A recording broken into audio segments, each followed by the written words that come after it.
ಅದೇ ಕಂಟಿನ್ಯೂಟಿ ಇದೆ ಸ್ನೇಹಿತರೆ. ಇರಿ ನೋಡಿ ಸ್ನೇಹಿತರೆ, ಅಡಿಕೆ ಹಿಂದೆಗಡೆಗೆ ಅಡಿಕೆ ಇದೆ. 250 ಅಡಿಕೆ ಬರುತ್ತೆ.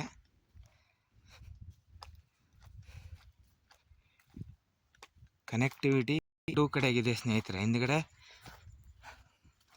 ಮಡ್ ರೋಡ್ ಬರುತ್ತೆ, ಮುಂದ್ಗಡೆ ಡಾಂಬರ್ ರೋಡು.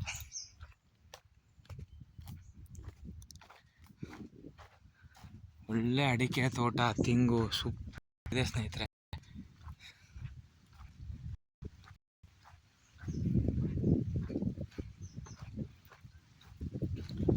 ನೋಡಿ ಸ್ನೇಹಿತರೆ, ಇದು ಕೂಡ ಮಡ್ ರೋಡ್ ಇದೆ. ಇದು ಒಂದು ಮಡ್ ರೋಡ್ ಇದೆ ಹಿಂದೆಗಡೆ.